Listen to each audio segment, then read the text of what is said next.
My name is Elena Rodriguez, and 6 months ago I thought I understood what family meant. I'm 28, the owner of what used to be a successful restaurant chain in Phoenix. And until my mother called the police to have me arrested for stealing from my own business, I believed that success was something to be celebrated, not confiscated. The moment those handcuffs threatened to click around my wrists while my stepbrother Marcus smirked behind my mother's shoulder, I realized that some families don't support your dreams, they harvest them. It started when I was 16, working at my grandmother's food truck after school. Abuela Rosa had been serving authentic Mexican street food from a converted van for 20 years, parking outside construction sites across Phoenix. Her carne asada was legendary, but the business barely supported her. I loved everything about that truck.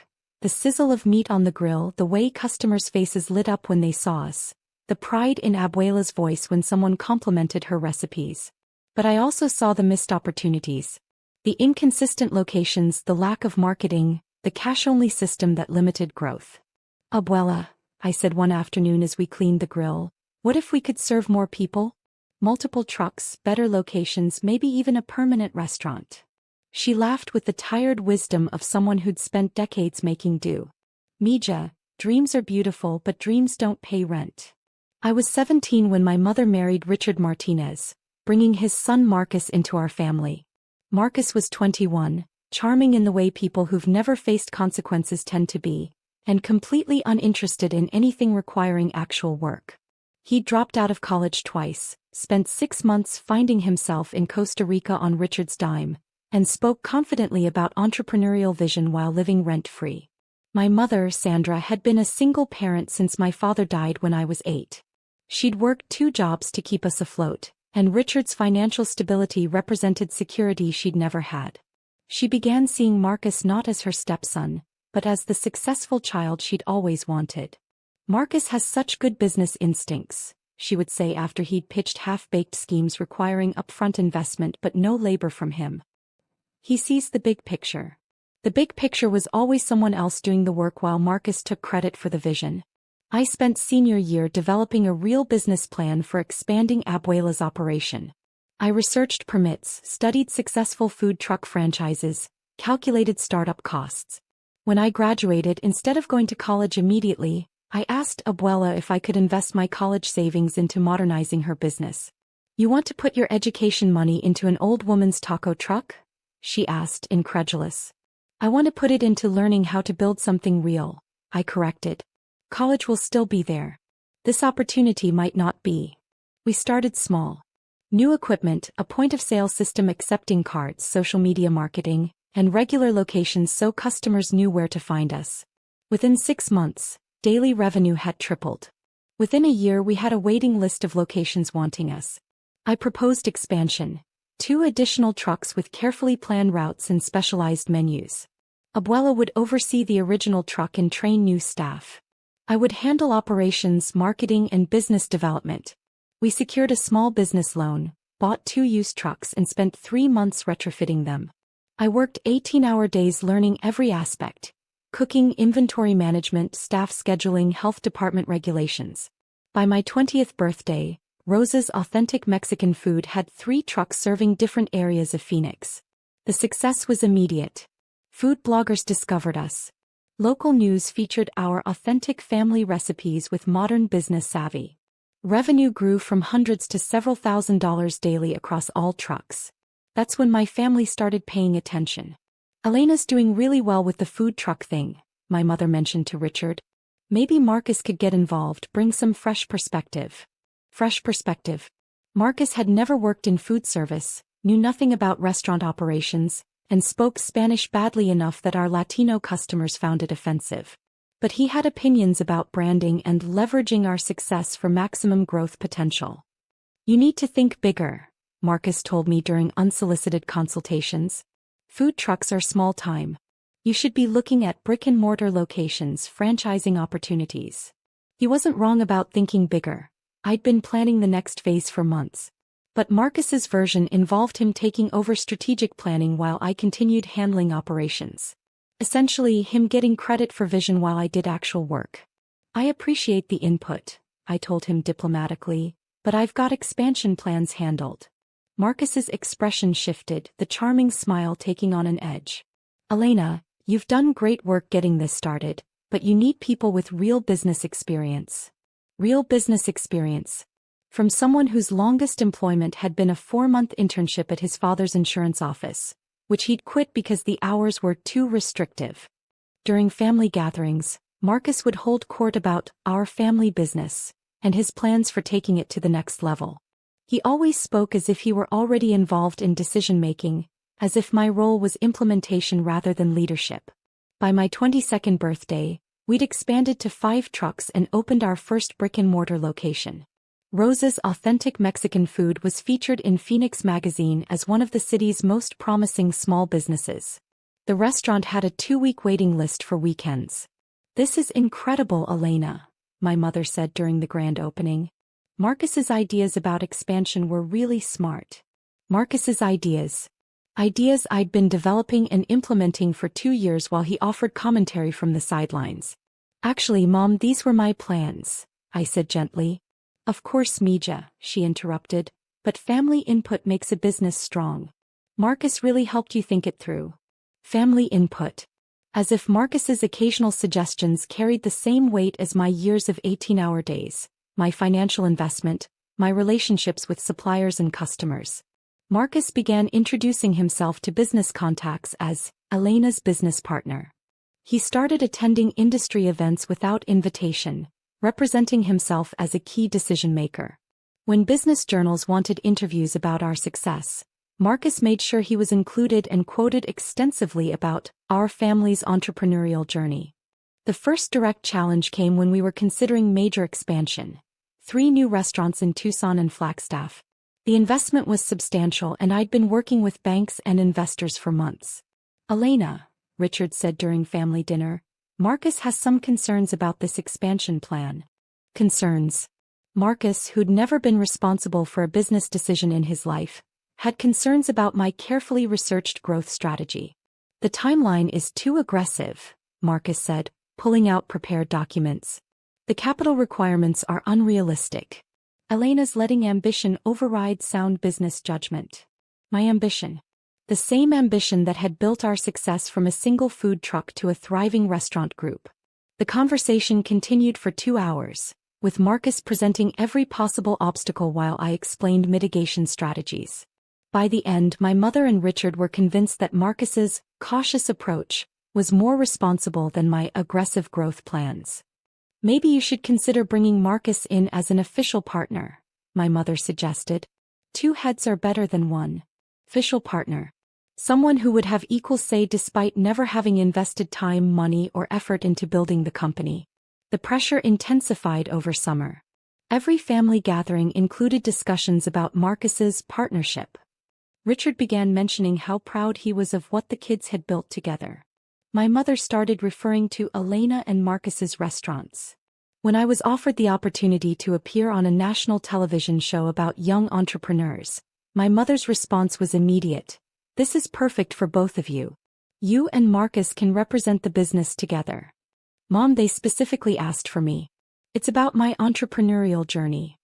But Marcus is part of that journey now. It would look strange if he wasn't included." I did the interview alone, explaining how I'd built Rosa's Authentic Mexican Food through hard work, strategic planning, and reinvestment of profits. When it aired, I was proud to see Abuela's story getting national attention. Marcus was furious. "That interview made it look like you built this whole business yourself," he confronted me. "You completely erased the family's contribution." The family's contribution. Abuela's recipes and work ethic, yes. My mother's moral support occasionally. Marcus's opinions about things he'd never done. "I built this business with Abuela," I said. "Everyone else has been supportive, but the work was ours." "That's not how family businesses work," Marcus shot back. "Success is shared. Everyone benefits, everyone gets credit. Everyone benefits, everyone gets credit. But not everyone does the work or takes the risks." That conversation marked the beginning of an all-out campaign to force me into partnership with Marcus. My mother and Richard tag-teamed me with guilt trips about family loyalty. Marcus began showing up at restaurant locations, introducing himself to staff as the co-owner, and making decisions about scheduling. The breaking point came on a Tuesday morning in October. I arrived at our flagship restaurant to find Marcus in my office, going through financial records with my accountant. "What's going on here?" I asked. "Marcus is reviewing quarterly reports," my accountant explained, looking uncomfortable. "He said you'd asked him to take over financial oversight." "Financial oversight? Of my business, my investment, my 6 years of work." "I need to speak with Marcus privately," I said. After my accountant left, I turned to Marcus with as much patience as I could muster.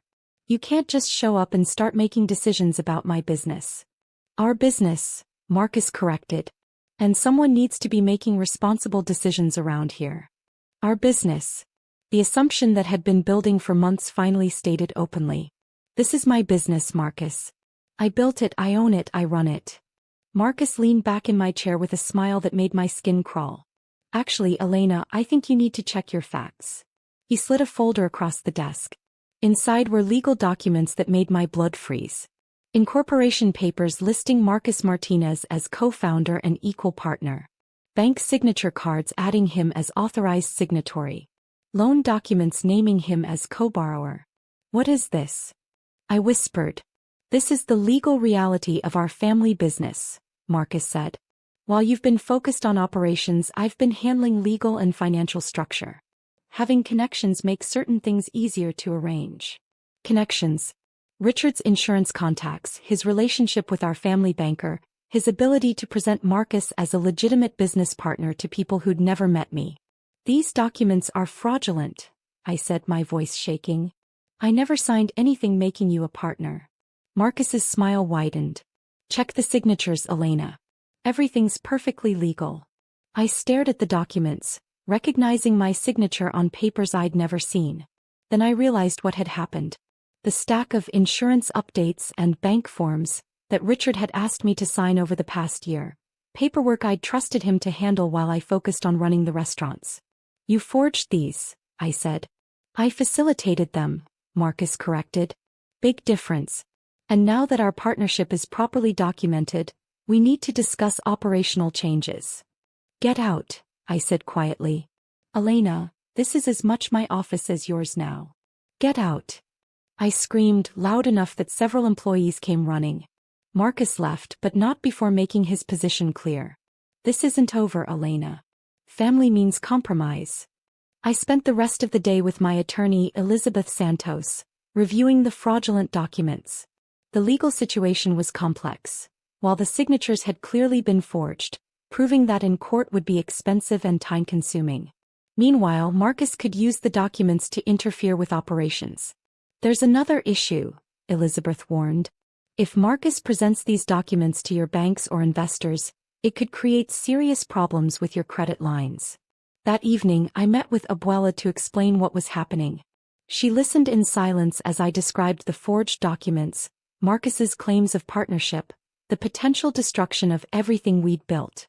"Mija," she said finally, "what does your heart tell you to do?" My heart told me to fight to protect what we'd created. But my head worried about the cost of that fight. "I don't know, Abuela. If I fight this, we might lose everything anyway." She was quiet for a long moment, looking at the original food truck parked in her driveway. "Elena," she said, "your grandfather built our family's first restaurant with his bare hands. During the Depression, men came who said they owned it, had papers that proved it. He fought them in court for 3 years. What happened? He lost the restaurant. But he kept his recipes, his reputation, and his knowledge. 6 months later, he opened a new place that was twice as successful. Those men got the building, but they couldn't run a restaurant. It failed within a year." Her meaning was clear. Marcus could steal the legal structure of my business, but he couldn't steal the skills and knowledge that had made it successful. The final confrontation came on a Friday morning. I arrived at the flagship restaurant to find Marcus behind the host station, greeting customers and directing staff like he owned the place. "Elena," he called cheerfully. "Perfect timing. I've been implementing some operational improvements we discussed." The dining room was chaos. Servers looked confused, the kitchen was backed up, customers were waiting longer than usual for tables. "What did you do?" I asked. "Optimized our systems," Marcus replied proudly. "New scheduling protocols, updated inventory management, revised menu pricing.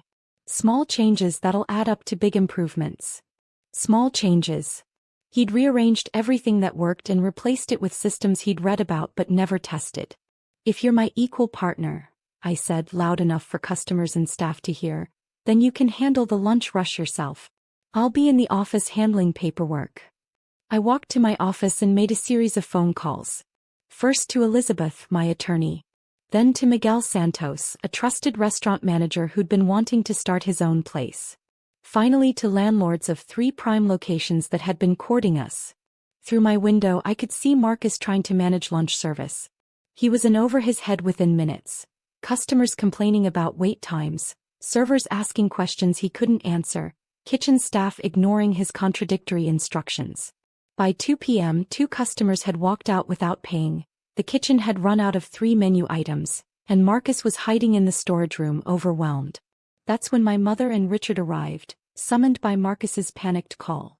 "Elena," my mother said, marching into my office, "you need to help Marcus. This is no time for family politics." Family politics. As if Marcus's theft of my business was a minor squabble rather than actual fraud. "I'm not part of restaurant operations anymore," I said calmly. "Marcus made it clear that he's handling things now." "Don't be ridiculous," Richard snapped. "You can't just abandon the business because you're having a disagreement. I'm trusting my equal partner to handle the responsibilities he claimed he was ready for." By closing time, the restaurant had lost money for the first time in 3 years. Marcus had managed to alienate servers, confuse kitchen staff, and serve customers food that didn't match their orders. Over the next week, Marcus's attempts to run the restaurants resulted in inventory shortages, staff resignations and customer complaints. Revenue dropped 40% as word spread that service had declined dramatically. "You have to step back in," Richard demanded during an emergency family meeting. "Marcus is learning, but he needs time." "If Marcus needs time to learn, he should start with his own restaurant," I suggested. That's when my mother made the accusation that would change everything. "You're sabotaging the business," she said, voice shaking with anger. "You're deliberately letting things fail to make Marcus look bad. I'm watching the business partner you forced on me demonstrate why partnerships require mutual competence." "You're being selfish," my mother continued. "This business belongs to the whole family, not just you." "Actually, Mom," I said, standing up, "I think it's time we clarified exactly who this business belongs to." I walked to my office safe and retrieved a folder I'd been preparing for weeks. Inside were the real ownership documents. Original incorporation papers, loan agreements with my signature and no one else's, trademark registrations, licensing agreements. "These are the actual legal documents for Rose's Authentic Mexican Food," I said, spreading them across the table. My family stared at the papers, their confidence wavering. "Marcus's documents are forgeries," I continued. "Fraud, actually. And I've been documenting his use of them to steal control of my business." "You can't prove those signatures were forged," Richard said. "Actually, I can," I replied. "My attorney has expert analysis showing the signatures were traced from legitimate documents. We also have testimony from bank employees about unusual requests that didn't match normal procedures." Marcus's face had gone pale. "Elena, we can work this out. Family shouldn't fight about business." "Here's what's going to happen," I said. "Marcus will stop representing himself as an owner. He'll return any keys or documents he obtained fraudulently. And he'll sign acknowledgement that he has no ownership interest in Rose's Authentic Mexican Food." "And if he doesn't?" my mother asked. "Then I file criminal charges for fraud and identity theft. I also sue for damages caused by his interference." "You're really going to destroy your own family over money?" my mother asked. "I'm going to protect what I built from people who think they can take it without earning it," I corrected. That's when my mother made the decision that would end our relationship permanently. Instead of accepting that Marcus's claims were fraudulent, she decided to escalate. "If you won't be reasonable," she said, pulling out her phone, "then we'll let the authorities sort this out." She dialed 911 while staring at me with cold determination. "I need to report a theft in progress," she told the dispatcher. "My daughter is stealing from the family business." I watched in amazement as my own mother described me as a criminal to the police. She told them I was illegally excluding legitimate business partners and hiding assets from co-owners. She's here right now, my mother concluded, stealing documents and trying to change bank account access. 20 minutes later, 2 Phoenix police officers arrived. My mother met them at the door, her performance of concerned family member convincing and well-rehearsed. "Officers, thank you for coming so quickly," she said, leading them to where I was sitting with the real ownership documents spread across my desk. "Ma'am, we received a report about theft from a family business," the first officer said. "Can you explain what's happening?" Before I could respond, my mother jumped in with her version. According to her story, Marcus and I were equal partners, but I was trying to steal his share by hiding documents and changing bank access. "She's always been jealous of Marcus," my mother told the officers. "Now she's using the business as a weapon against him." The officers listened politely, then turned to me. "Miss, what's your response to these allegations?" I looked at my mother, at Marcus hovering behind her with guilt and hope, at Richard filming the confrontation like he was documenting evidence. "Officers," I said calmly, "I'm the sole owner of this business. I have documentation proving that. What you're witnessing is a family attempt to steal my company using forged documents." I handed over the real ownership papers, expert analysis of the forged signatures, and Elizabeth's legal brief documenting the fraud Marcus had committed. The officers spent 20 minutes reviewing documents and asking questions. It quickly became clear that this wasn't a simple family dispute. This was attempted theft using fraudulent paperwork. "Ma'am," the first officer finally said to my mother, "based on the documentation provided, it appears your daughter is the legitimate owner of this business. The documents your son has been using appear to be falsified." My mother's confident expression crumbled. "That's impossible. Marcus has been involved in this business from the beginning." "According to these records," the officer continued, "Miss Rodriguez has been the sole owner and operator for 6 years. Your son's claims of partnership appear to be fraudulent." That's when my mother made her final desperate play. "She's lying," my mother screamed, pointing at me like I was a stranger. "She's stealing from the family business. Marcus is the rightful owner. Arrest her." The desperation in her voice was painful to hear. This woman who'd raised me was now demanding my arrest to protect her stepson's theft of my life's work.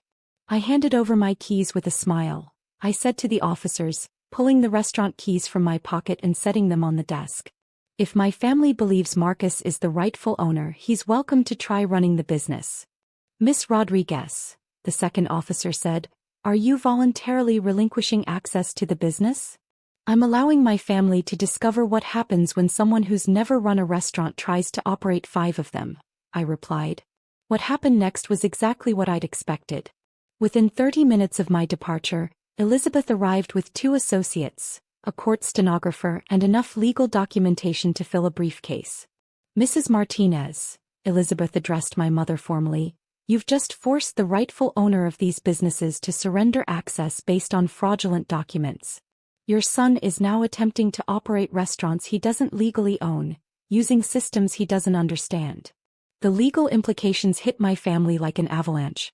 Not only had Marcus committed fraud with the forged documents, but my mother had now used those fraudulent documents to force me out of my own business. "We can work this out," Richard said, his voice shaking as he realized their legal exposure. "This is just a family misunderstanding." "This stopped being a family misunderstanding when you called the police to have me arrested for protecting my own business," I replied. Elizabeth spread her own documents across the table. Lawsuits for fraud, interference with business operations, and defamation. Cease and desist orders preventing Marcus from representing himself as a business owner. Asset protection orders securing my accounts and properties. Your son has 72 hours to return all materials related to these businesses and sign acknowledgments that he has no ownership interest, Elizabeth told my family. After that, we proceed with criminal and civil litigation. The room fell silent except for the sound of Marcus crying. Not tears of remorse, but tears of someone who just realized his theft hadn't worked. 3 days later, Marcus returned all forged documents, signed the acknowledgments, and agreed to never represent himself as having any connection to my businesses. My mother and Richard hired their own attorney, but the evidence of fraud was overwhelming. 6 months later, the legal issues have been resolved, but the family relationships are permanently damaged. My mother still believes I was selfish for refusing to share my success with Marcus. Richard maintains that I destroyed the family by choosing money over loyalty. They don't understand that this was never about money. It was about the principle that success belongs to the people who earn it, not the people who claim it. It was about refusing to let anyone steal 6 years of my life because they thought they deserved the results without doing the work. Rosa's authentic Mexican food is more successful than ever.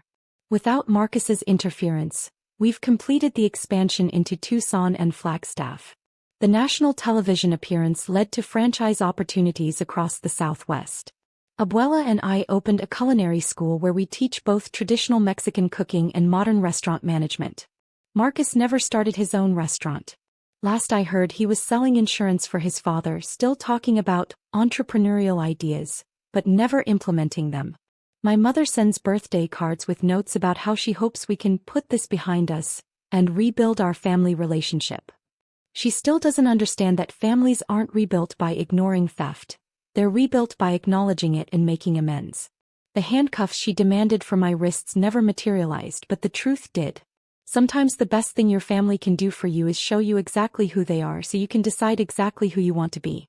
I chose to be someone who builds rather than steals, who earns rather than claims, who protects what matters rather than surrendering it for false peace. The keys I handed over that day were returned within hours, but I kept something more valuable: the knowledge that my success was real, earned, and mine to protect. And no one, not even family, will ever take that away again.